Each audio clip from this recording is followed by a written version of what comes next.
کوہرام سے جب رکن الدین فیروز واپس آیا تو دلی کے لوگ آلریڈی رضیہ سلطان کے حق میں تھے. اس طرح سے ایک بیٹل ہوا اور 12 پہلے اس کو گرفتار کیا گیا اور بعد میں 12 نومبر 1236 اس کو قتل کیا گیا. تو اس طرح سے یہ پہلا ایک جو ساورین یہ مطلب حکمران تھا التمش کے بعد اس کو قتل کیا گیا.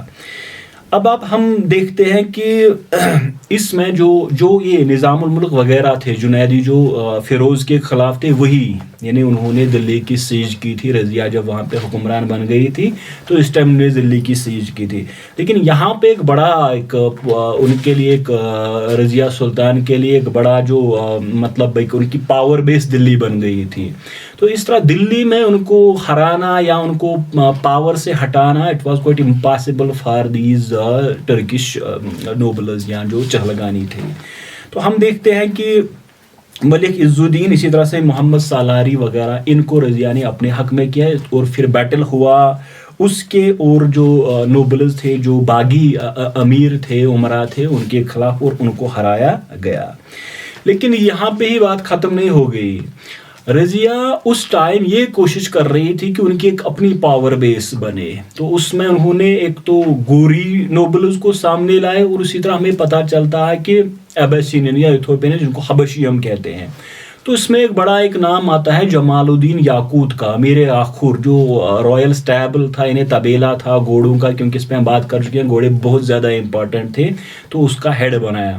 تو پھر اس ٹائم ایک افواہ بھی پھیلائی گئی تھی کہ اس کے ساتھ کوئی افیئر چل رہا ہے وہ اس کو اپنے بازو میں اٹھا کے گھوڑے پہ بٹھاتا ہے ایٹسٹرا. لیکن اوور آل جو یہ نوبلز تھے جو ترک تھے یا چہلگانی تھے وہ یہ برداشت نہیں کر پا رہے تھے کہ ان سے یعنی پاور چھینا جائے یا وہ ایک طرح کی پپیٹ حکمران چاہتے تھے دلی میں بیٹھے. تو ہم دیکھتے ہیں مختلف پروونسز میں رضیہ کے خلاف یہاں پہ ریبیلین کا آغاز ہوتا ہے. اس میں ایک بات تھی جو ایسٹرن اقتا کے لوگ تھے مثال جس میں بنگال تھا اودھ تھا وہ رضیہ کے حق میں تھے ان کو ساتھ دے رہے تھے. جو ویسٹرن اقتاز میں جو لوگ تھے دلی کے ویسٹ میں جو باقی پڑتے تھے وہ ان کے خلاف تھے. تو ملک عز الدین کبیر یہ لاہور ملتان وغیرہ کا یہ سنبھال رہے تھے تو انہوں نے رضیہ کے خلاف بغاوت کی تھی. تو ان کو ہرانے کے لیے رضیہ وہاں سے نکلی اور انہوں نے سبمیشن کیا یہ جو عز الدین کبیر تھے. جب رضیہ واپس آ رہی تھی یہ 1240 کا واقعہ ہے تو اسی ٹائم ان کو پتا چلا کہ التونیا جو ایک اور امیر تھا اس ٹائم تابر ہندا جس کو آج ہم بٹھنڈا کہتے ہیں یا سرحد کہتے ہیں تو اس نے بھی ریبیلین وہاں پہ یعنی ایک جھنڈا کھڑا کیا ریبیلین جو دلی سلطنت کے خلاف یا رضیہ سلطان کے خلاف. اب آپ دیکھیے جب یہ مارچ کرنے لگی تو انہوں نے تابر ہندا کا جو فورٹ ہے اس کی سیج ڈالی یعنی اس کے ارد گرد گھیراؤ ڈالا.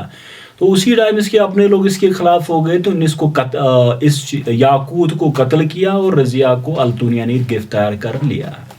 ابھی وہ گرفتار ہوئی ہی تھی کہ دلی میں جو عمرا تھے جو ابھی نوبلز تھے بچے جو چہلگانی میں سے تھے انہوں نے یہی کیا کہ ایک اور جو التمش کا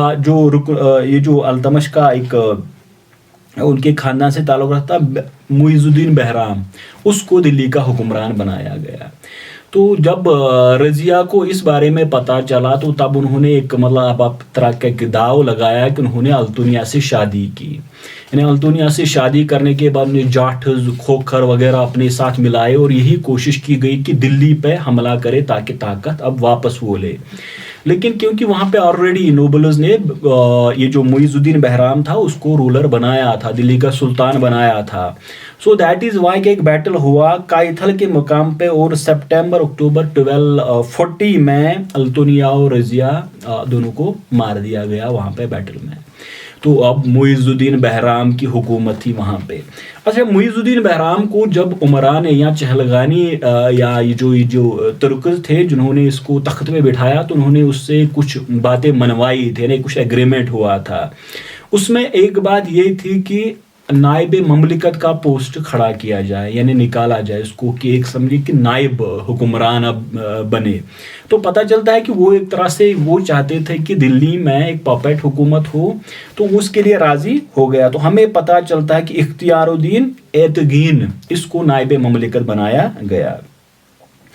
اب دیکھیے رضیہ کے ٹائم میں ایک اور واقعہ ہوتا ہے جو میں بھول گیا تھا. نور ترک کا ایک کہا جاتا ہے کارماتی اسماعیلی تھے, اس نے دلی میں جامع مسجد پہ حملہ کیا تھا, تو یہ ان کا تھا. لیکن رنتھمبور لاہور بغاوت کو دبانے میں, اس طرح سے جو غزنی میں خوارزم کا گورنر تھا اس کو انڈر کنٹرول لانے میں, اس میں رضیہ نے کامیابی حاصل کی.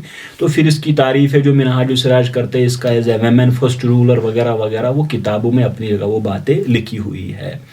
اب بہرام 21 اپریل 1240 کو وہ حکمران بنا, اور اس کے بعد 5 مئی 1240 میں اس نے بیعت لی, یعنی الیجنس لی, جو امیر زور ملک تھے وہاں پہ دلی میں. تو یہ جب حکمران بنا تو اب تھوڑا اس نے کوشش کی کہ ایسرٹ کرے اپنا پاور. تو پاور ایسرٹ کرنے میں سب سے پہلے اس نے اسی کا ہی قتل کروا دیا جو ملک اختیار الدین ایدغن تھا. اس نے اس کی بہن کے ساتھ شادی کی تھی, یعنی اس کا بہنوئی تھا, بردر ان لا, یہ اس کا تھا سلطان. تو یہ ایک طرح کا ایک نائب مملکت بھی تھا, لیکن یہ سلطان بن گیا تھا. اب اس کی پرسٹیج بڑھ گئی تھی کیونکہ اس نے التمش کے گھر میں ہی شادی کی تھی, تو اس کو مار دیا گیا. اسی طرح سے جو امیر حاجب یعنی رویت میلن جو اس کا ہیڈ تھا سنکور بہاؤدین سنکور, تو اس کو بھی ہٹانے کی کوشش کی. پہلے اس کو امپریزن کیا گیا اور پھر اس کو مار دیا گیا. تو بہرام اس طرح سے جب اس نے ایک کوشش کی کہ ایک یہ جو نوبلز تھے ان کو ہٹایا جائے, اور ایک اور ہمارے تاج الدین موسوی اس کو اس نے قتل کیا, تو پھر ایک واقعہ اس میں ہوا کہ اس پہ ایک درویش کا بڑا ایک درویش نے اس پہ اثر کیا تھا. تو ایا اس کا نام تھا. اس نے کیا کیا کہ اس کے کہنے پہ انہیں قاضی شمس الدین کو انہیں ہاتھی کے پاؤں کے نیچے کچل کر مار ڈالا اس نے. تو جب یہ نوبل سن رہے تھے جو مختلف حصوں میں تھے, ان کو پتا چلا کہ آج نہیں تو کل یہ ہمارے پیچھے بھی آئے گا اور ہمیں بھی مار ڈالے گا. تو اس طرح سے یہاں پہ 2 لوگ ہیں, خواجہ مذہب الدین اور ملک قطب الدین. تو ان کو کہا گیا, اس ٹائم منگول انویژن ہوا تھا لاہور میں منگول انویژن کو ان کو فائٹ کرنے کے لیے بھیجا گیا. تو اس ٹائم جو مذہب الدین تھے اس نے کوشش کی کہ ایک طرح کی ایک چال چلی جائے. تو اس نے سلطان سے کہا کہ آپ ایک ڈکری لکھے, آپ ایک آرڈر لکھے تمام نوبلز کو ختم کرنے کا, یعنی ان کو کمپل کرے تاکہ وہ اوبے کرے سلطان کا, یہ جو سلطان تھا بہرام شاہ. تو یہ اس کی ایک چال تھی. تو اس نے تمام جو نوبلز تھے وہاں پہ ان کو یہ خط دکھایا کہ اس طرح سے وہ سارے اس کے خلاف ہو گئے. اور 10 مئی 1242 یعنی وہ سارے یہاں پہ آ گئے اور انہوں نے اوکیپے کی, سیج ڈالی دلی کی. پہلے اس نے شیخ الاسلام جو وہاں پہ تھا سید قطب الدین اس کو بھیجا, اس کے بعد منہاج السراج کو بھیجا وہاں پہ بات کرے, لیکن بات نہیں بنے, اس کو پہلے گرفتار کیا گیا. اور 13 مئی 1242 کو ابی التمش کا یہ ایک اور سکسیسر تھا جس کو قتل کر دیا گیا. اس ٹائم ہم دیکھتے ہیں کہ طرح طرح کے نوبل سامنے آ گئے جنہوں نے دلی حکومت پہ قبضہ کرنے کی کوشش کی. انہی میں ایک تھا بالبن, اس پہ میں ڈیٹیل بات کروں گا نیکسٹ پارٹ میں. تو اس نے اعلان کیا کہ اب میں دلی کا حکمران میں ہوں.